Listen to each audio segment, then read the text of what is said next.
我们世界各地的莲友以及正国寺的常住法师们，大家早上好，阿弥陀佛。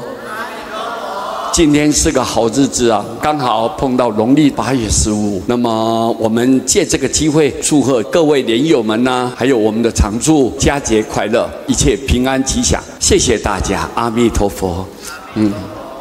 下面呢，我利用这张法宝啊，跟各位大家解解法缘呐。因为我们是出家人嘛，就是以法来供养大众，这是最好的礼物了。也就是说，佛陀的心法，佛陀心里面所流露出来的大智慧，指引我们走向光明的大道。所以我们特别感恩佛啊，我们心存的感恩三宝恩，感恩众生恩，感恩父母恩，感恩国家恩，更重要的要感恩师长恩啊！出家人，你们一定要谨记在心。你看，像我出家了，我的师父九阶仁波切，还有广钦老和尚，我很感念他们2位。广钦老和尚给我指导很多的道理，尤其是做人的道理，我永远铭记在心。九阶仁波切是帮我剃度的，而且在1万多人面前正式受记的，我戴仁波切的帽子，所以我知道说老人家对我这么疼爱，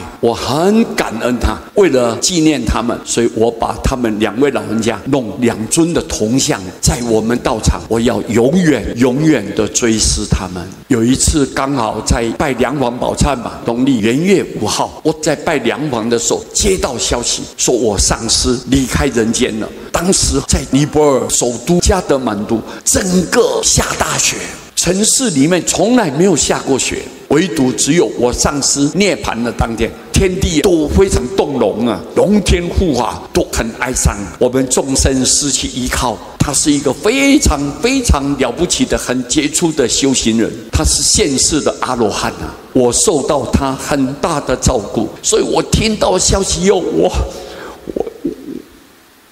受的心啊，我受不了，我没办法控制我自己，我一直从这里啊哭啊哭到我那个时候的像啊是放在五官堂，我在他前面一直，哇受不了。我说师父，你怎么突然间走了，也没有告诉我们。我激动不已啊，激动不已，眼泪都止不住的时候，我才知道哦，我跟师父彼此的关系啊是这么深厚，就是因为经过师父帮我剃度，我才由一个普通人变成三宝弟子。我很感恩我师父，永远都感恩他帮我剃度的。所以剃度的师父啊，可以讲说这个恩德啊，像一个天一样，满天满地，我不敢忘记，永远都不敢忘记。所以现在我们一定要用感恩的心来跟各位大家报告这一章里头的内容，叫做天地四福依法则。上天跟整个我们看不到的三地土神，一切的众生，各位，天地要赐给你福报啊，是依法则的，有一个原则的，绝对不是说你没有种因我就给你果，不可能的。土地公啊，所有这些树神啊，都在看着你，你所作所为一点一滴，他都记得很清楚。你累积福报有个程度，你要求什么，他就赐福给你了。满你所愿，所以天地赐福是依法则，不会无因就有果，不可能说没有因你就有果。你心存的恶毒的念头，经常计较，经常要报复，你的心很污浊，散乱心、妄想心，那你这个心没有种善因，不可能有果的，不会有好的东西出现在你身上，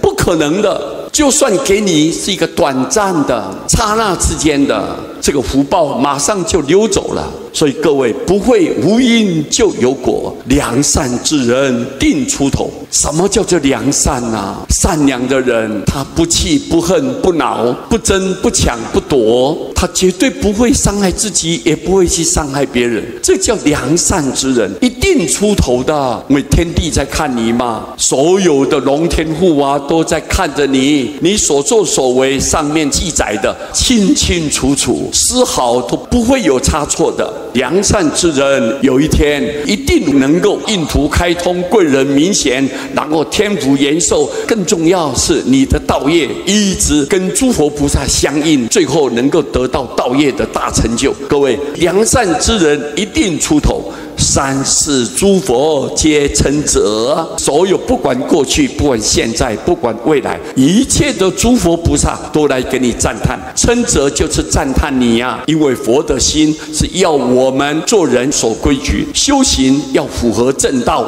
我们一心一意脱离开六道轮回，在生活的过程当中，一定要为众生多付出，一点一滴好好的去推动，好好去关心别人，不会自私自利。如果你能秉持这个理念，那你一定成就，佛就来给你赞叹。这一章的重点就在这里，了解因果是不会有偏差的，不能有代替。所以你看，万法皆空，但是因果绝对不空。这一点呢，希望大家都能明白。感谢大家，阿弥陀佛。